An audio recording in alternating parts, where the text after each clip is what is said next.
ಏನಿದು greater Bengaluru authority? ಹಾಗಿದ್ರೆ ಈಗಿರೋ BBMP ಏನಕ್ಕೂ ಯೂಸ್ ಇಲ್ವಾ?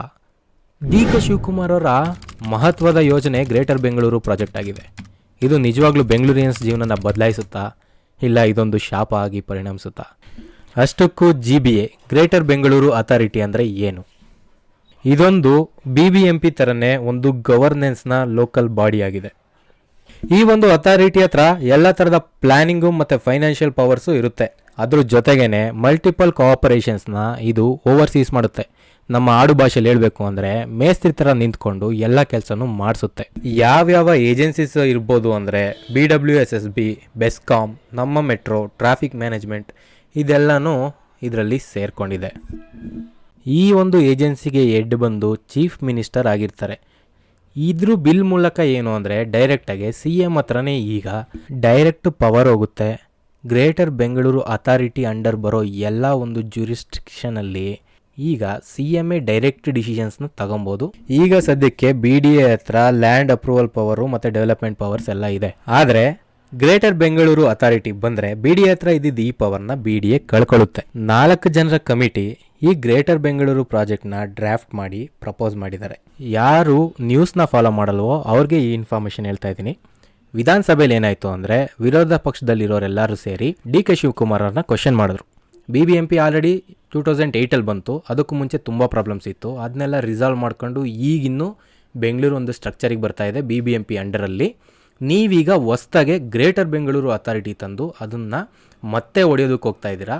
ಇದು ಯಾವ ರೀತಿ ಒಂದು ಈ ಸಮಸ್ಯೆಗೆ ಯಾವ ರೀತಿ ಒಂದು ನೀವು ಸೊಲ್ಯೂಷನ್ ಕೊಡ್ತೀರಾ ಅಂತ ಕೇಳಿದಾಗ, ಏನು ಫೈನಾನ್ಷಿಯಲ್ ಬಿಲ್ಸ್ ಎಲ್ಲ ಸ್ಯಾಂಕ್ಷನ್ ಆಗ್ತಿತ್ತು BBMPಗೆ, ಅದು ಒಂದೊಂದು ಏರಿಯಾಗೆ ಪಾಪ್ಯುಲೇಷನ್ ನಿರ್ಧಾರದ ಮೇಲೆ ಅದು ಸ್ಯಾಂಕ್ಷನ್ ಆಗೋದು. ಅದು ಬೇಡ, ಇವಾಗ ನಾವು ಒಂದಷ್ಟು ಕೋಟಿನ ರಿಸರ್ವ್ ಇಟ್ಟಿದ್ದೀವಿ, ಅದು ಗ್ರೇಟರ್ ಬೆಂಗಳೂರು ಅಥಾರಿಟಿ ಅಂಡರಲ್ಲಿ. ಅಷ್ಟು ಕೋಟಿನೂ ಏನು ಮಾಡ್ತೀವಿ ಅಂದರೆ ನಾವು ಕರೆಕ್ಟಾಗಿ ಎಲ್ಲದಕ್ಕೂ ಹಂಚ್ತೀವಿ, ಇಷ್ಟಿಷ್ಟು ಬಜೆಟು ಅಂತ. ಆಗ ಎಲ್ಲ ಒಂದು BBMP ಲಿಮಿಟು ಕೂಡ ಕ್ಲೀನಾಗಿ ಡೆವಲಪ್ ಆಗುತ್ತೆ ಗ್ರೇಟರ್ ಬೆಂಗಳೂರು ಅಥಾರಿಟಿ ಅಂಡರಲ್ಲಿ ಅಂದರು. ಆದರೆ ಈ ಒಂದು ಜಸ್ಟಿಫಿಕೇಷನ್ನು ವಿರೋಧ ಪಕ್ಷದವ್ರಿಗೂ ಆಗಲಿ ಜನಕ್ಕೂ ಆಗಲಿ ಅಷ್ಟು ಅಪೀಲಿಂಗ್ ಅನ್ನಿಸ್ಲಿಲ್ಲ. ಆದರೂ ಕೂಡ ಅಲ್ಲಿ ಅಪ್ರೂವಲ್ ಆಯಿತು. ಯಾಕೆಂದರೆ ಕಾಂಗ್ರೆಸ್ ಅವ್ರದ ಒಂದು ಮೆಜಾರಿಟಿ ಇತ್ತು. ಹಾಗಾಗಿ ಅಪ್ರೂವಲ್ ಆಗಿ ನೆಕ್ಸ್ಟು ಹೌಸಿಗೆ ಹೋಗಿದೆ. ಅಲ್ಲಿ ಅಪ್ರೂವಲ್ ಆದರೆ ಇದು ನೆಕ್ಸ್ಟು ಗ್ರೇಟರ್ ಬೆಂಗಳೂರು ಅಥಾರಿಟಿ ಒಂದು ರೂಲ್ ಆಗಿ ಅದು ಮಾರ್ಪಾಟು ಆಗಿಬಿಡುತ್ತೆ. ಆಗ BBMP ಹೋಗಿ ಗ್ರೇಟರ್ ಬೆಂಗಳೂರು ಅಥಾರಿಟಿ ಎಕ್ಸಿಸ್ಟೆನ್ಸಿಗೆ ಬರುತ್ತೆ. ಆಲ್ರೆಡಿ ವೆಬ್ಸೈಟ್ ಎಲ್ಲ ಮಾಡಿ ಇಟ್ಕೊಂಡಿದ್ದಾರೆ. ಮೋಸ್ಟ್ಲಿ ಸ್ಯಾಂಕ್ಷನ್ ಆಗೋವಂಥ ಮೂಮೆಂಟೇ ಎಲ್ಲ ಕಾಣಿಸ್ತಾ ಇದೆ. ಅದು ಅಲ್ಲದೆ ಅವ್ರ ಹತ್ರ ಕೂಡ ಈಗ ಪವರ್ ಕೂಡ ಇದೆ. ಈಗ ಗ್ರೇಟರ್ ಬೆಂಗಳೂರು ಅಥಾರಿಟಿ ಏನಕ್ಕೆ ಬೇಕು ಅಂತ ನೋಡೋದಾದರೆ, ಬೆಂಗಳೂರು ಹತ್ರ ಆಲ್ರೆಡಿ BBMP ಇದೆ. ಆದರೆ BBMPಯ ಲಿಮಿಟ್ಗೂ ಮೀರಿ ಬೆಂಗಳೂರು ಡೆವಲಪ್ ಆಗ್ತಾ ಇದೆ. ಅದಕ್ಕೆ ತಕ್ಕನಾಗೆ BBMP ಹತ್ರ ಗಾರ್ಬೇಜು, ವಾಟರು, ಎಲೆಕ್ಟ್ರಿಸಿಟಿ ಬಿಲ್ಲು ಇದ್ರೊಳಗಡೆ ಸೇರಿಲ್ಲ, ಇದ್ರ ಹೊರಗಡೆ ಇದೆ. ಯಾವ ರೀತಿ ಅಂದರೆ BWSSB, ಬೆಸ್ಕಾಮ್, ಎಲೆಕ್ಟ್ರಿಸಿಟಿಗೆ ಬರೋದಾದರೆ ಗಾರ್ಬೇಜ್ದು ಬಂದು ಅದೊಂದು BBMP ಹತ್ರ ಇದೆ ಅಷ್ಟೇ. ಬಿಟ್ಟರೆ ಇನ್ನು ಮಿಕ್ಕಿರೋ 2 ಏಜೆನ್ಸೀಸು ಕೂಡ BBMP ಅಂಡರ್ ಕಂಟ್ರೋಲಲ್ಲಿ ಇಲ್ಲ. ಇದನ್ನೆಲ್ಲ ಓವರ್ಸೀಸ್ ಮಾಡೋದಕ್ಕೆ ನಮ್ಮ ಒಂದು ಗ್ರೇಟರ್ ಬೆಂಗಳೂರು ಅಥಾರಿಟಿ ಸೂಟೇಬಲ್ ಅಂತ DK ಶಿವಕುಮಾರ್ ಅವರು ಹೇಳಿದ್ದಾರೆ.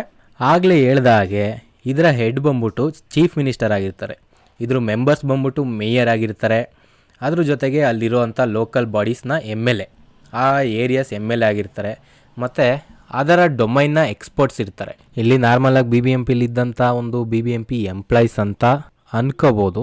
ಆದರೆ ಇವರು ಪರ್ಟಿಕ್ಯುಲರ್ಲಿ ಆ ಫೀಲ್ಡ್ನ ಒಂದು ಎಕ್ಸ್ಪರ್ಟ್ಸ್ ಅಂತ ಹೇಳ್ತಾ ಇದ್ದಾರೆ. ಇದು ಯಾವ ರೀತಿಯ ಎಂಪ್ಲಾಯೀಸ್ ಇರ್ತಾರೆ ಅನ್ನೋದು ಇದು ಬಿಲ್ ಸ್ಯಾಂಕ್ಷನ್ ಆದಮೇಲೆ ತಿಳ್ಕೋಬೇಕು. ಈಗ BBMP ಹತ್ರ ಆಲ್ರೆಡಿ 708 ಸ್ಕ್ವೇರ್ ಕಿಲೋಮೀಟರ್ಗೆ ಎಕ್ಸ್ಟೆಂಡ್ ಆಗಿದೆ, BBMP ಅಂಡರಲ್ಲಿದೆ. ಈಗ ಬರೋ ಗ್ರೇಟರ್ ಬೆಂಗಳೂರು ಅಥಾರಿಟಿ ಏನಿದೆ ಇನ್ನೂ 250 ಕಿಲೋಮೀಟರ್ ಎಕ್ಸ್ಟೆಂಡ್ ಮಾಡ್ತಾ ಅದರ ಹೊರಗಡೆ ಇರೋಂಥ ಬೆಂಗಳೂರಿನ ಸುತ್ತೋಲೆಯನ್ನು ಕೂಡ ಒಳಗಡೆ ಸೇರ್ಕೊಳ್ಳುತ್ತೆ. ಟೋಟಲಾಗೆ 400 ವಾಟ್ಸ್ನ ಇನ್ಕ್ಲೂಡ್ ಮಾಡ್ಕೊಳ್ಳುತ್ತೆ ಗ್ರೇಟರ್ ಬೆಂಗಳೂರು ಅಥಾರಿಟಿ ಒಳಗಡೆ. ಇದ್ರ ಜೊತೆಗೆ ELCITA ಎಲೆಕ್ಟ್ರಾನಿಸಿಟಿ ಇಂಡಸ್ಟ್ರಿಯಲ್ ಟೌನ್ಶಿಪ್ ಅಥಾರಿಟಿನೂ GBAಗೆ ಸೇರ್ಕೊಳ್ಳುತ್ತೆ. ಗ್ರೇಟರ್ ಬೆಂಗಳೂರು ಅಥಾರಿಟಿ ಬಂದಮೇಲೆ ಇದಕ್ಕೆ ಏನೇನು ರೆಸ್ಪಾನ್ಸಿಬಿಲಿಟೀಸ್ ಇರುತ್ತೆ ಅಂದರೆ, ಸ್ಟೇಟ್ ಗೌರ್ಮೆಂಟಿಂದ ಅಲೋಕೇಟ್ ಆಗೋ ಫಂಡ್ಸ್ನ ಕರೆಕ್ಟಾಗಿ ಯೂಟಿಲೈಸ್ ಮಾಡ್ಕೊಳ್ಳೋದು, ಅದ್ರ ಜೊತೆಗೆ ಎಲ್ಲ ಪ್ಲ್ಯಾನಿಂಗ್ನ ಒಂದು ಮೇಲುಸ್ತುವಾರಿನ ಇದು ನೋಡ್ಕೊಳ್ಳುತ್ತೆ. ಈ ಪವರು ಫಸ್ಟು BDA ಹತ್ರ ಇತ್ತು. ಹಾಗಿದ್ರೆ ಗ್ರೇಟರ್ ಬೆಂಗಳೂರು ಅಥಾರಿಟಿ ಬಂದಮೇಲೆ BDAಗೆ ಹೊಸ ರೋಲ್ಗಳನ್ನ ಕೊಡ್ತಾರೆ. ಈಗ ಇರೋದೆಲ್ಲ GBAಗೆ ಹೋಗುತ್ತೆ. BDA ಆಗ ಮೇಯ್ನ್ ಇನ್ಫ್ರಾಸ್ಟ್ರಕ್ಚರ್ ಡೆವಲಪ್ಮೆಂಟ್ ಮೇಲೆ ಫೋಕಸ್ ಮಾಡುತ್ತೆ. ಏನೇನು ಮಾಡುತ್ತೆ ಅಂದರೆ ಆರ್ಟೀರಿಯಲ್ ರೋಡ್ಸು, ಸಬ್ ಆರ್ಟೀರಿಯಲ್ ರೋಡ್ಸ್ ಡೆವಲಪ್ಮೆಂಟಿಗೆ ಪ್ಲ್ಯಾನ್ ಮಾಡುತ್ತೆ. ಮತ್ತು ಮಳೆ ಬಂದಾಗ ಏನೋ ಫ್ಲಡ್ ಆಗ್ಬೋದು, ಸ್ಟಾಮ್ಸ್ ಆಗ್ಬೋದು, ಆ ವಾಟರು ಡ್ರೈನೇಜ್ ಆಗೋ ಥರ ಒಂದು ಇನ್ಫ್ರಾಸ್ಟ್ರಕ್ಚರ್ನ ಡೆವಲಪ್ ಮಾಡೋದಕ್ಕಾಗ್ಬೋದು. ಆ ಒಂದು ಇನ್ಫ್ರಾಸ್ಟ್ರಕ್ಚರ್ ಡೆವಲಪ್ಮೆಂಟಲ್ಲಿ ಬ್ಯುಸಿ ಆಗುತ್ತೆ BDA. ಈ ವಿಡಿಯೋದಲ್ಲಿ ಗ್ರೇಟರ್ ಬೆಂಗಳೂರು ಅಥಾರಿಟಿ ಅಂದರೆ ಏನು ಅಂತ ನಿಮ್ಗೊಂದು ಅರ್ಥ ಮಾಡಿಸೋ ಪ್ರಯತ್ನ ಆಗಿತ್ತು. ಯಾಕೆಂದರೆ ನಿಮಗೆ ಗೊತ್ತು, ಗ್ರೇಟರ್ ಬೆಂಗಳೂರು ಅಥಾರಿಟಿ ಬರ್ತಾ ಇದೆ, ಬಿಲ್ ಪಾಸ್ ಆಗಿದೆ, ಇನ್ನೊಂದು ಸ್ವಲ್ಪ ದಿನದಲ್ಲಿ ಬರೋ ಅಂಥ ಚಾನ್ಸಸ್ಸು ಕೂಡ ಇದೆ. ಆಗಿದ್ಮೇಲೆ ನಿಮ್ಗಿದೇನು ಅಂತ ಗೊತ್ತಿರಬೇಕಲ್ವಾ. ಹಾಗಾಗಿ ಇದ್ರ ಬಗ್ಗೆ ನಿಮ್ಗೊಂದು ಸಣ್ಣ ಒಂದು ಐಡಿಯಾ ಆದರೂ ಬಂದಿದೆ ಅಂತ ಅರ್ಥ ಮಾಡ್ಕೊಳ್ತಾ ಇದ್ದೀನಿ. ನಿಮ್ಗೆ ಏನಾದರೂ ಇದ್ರ ಬಗ್ಗೆ ಡೌಟ್ ಇದ್ರೆ ನೀವು ಕಮೆಂಟ್ ಮಾಡಿ ತಿಳಿಸಿ. ಇದ್ರ ಮೇಲೆ ಏನಾದರೂ ಪಾರ್ಟ್ 2 ಬೇಕು, ಇನ್ನೂ ಡಿಟೇಲ್ಡ್ ವಿಡಿಯೋ ಏನಾದರೂ ಬೇಕು ನಿಮಗೆ ಅಂತ ಇದ್ರೆ ನನಗೆ ತಿಳಿಸಿ. ಎಷ್ಟೋ ಜನ ಕಾಯ್ತಾ ಇದ್ರು ನಮ್ಮ ಏರಿಯಾ ಕೂಡ BBMPಗೆ ಇನ್ಕ್ಲೂಡ್ ಆಗಲಿ ಅಂತ. ಈಗ BBMPನೇ ತೆಗ್ದಾಕ್ತಾ ಇದ್ದಾರೆ. ಅವ್ರಿಗೆಲ್ಲ ಒಂದು ನಿರಾಸೆ ಅಂತಲೇ ಹೇಳ್ಬೋದು.